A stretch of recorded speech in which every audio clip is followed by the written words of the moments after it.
cousins, brothers, moms? Yeah. Ooh, that was a lot. One question. Do you have to spend time in purgatory and hell? His goal is to get you under him in hell. That's his goal. To get you to fall so that in hell you're under him. In purgatory, you're only going to suffer, you'd only have to spend time in purgatory for anything for which you were complicit in.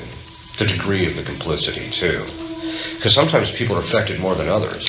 Usually the person affected the most is really off the rails. Is very often the person is least culpable. But not always.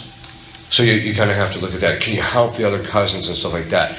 That we're going to talk about how you clean up the generational line, because there's very specific things that happen, and sometimes you can only clean up your line.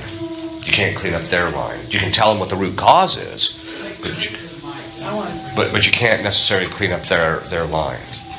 So we'll talk about that in the next conference. Yes? I can't hear your question. Yes. My question is, I feel like I'm progressing in my spiritual life to where I'm receiving grace over years of prayer and meditation. Right. My question is there an hierarchy of grace to where I view certain About the grace I'm receiving and what to expect in the future?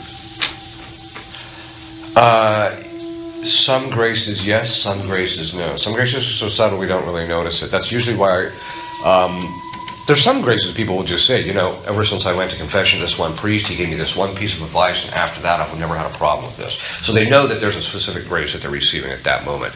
Other graces that we receive throughout the course of our lives have to be discerned with the spiritual director.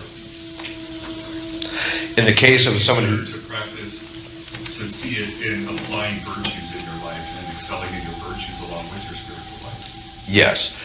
In fact, grace, because it enlightens the mind and strengthens the will, actually is inclining you towards a virtuous action. So if you're growing in virtue, you know you're growing in grace. So there's an hierarchy of virtues. Yes, there and is. it mirrors grace.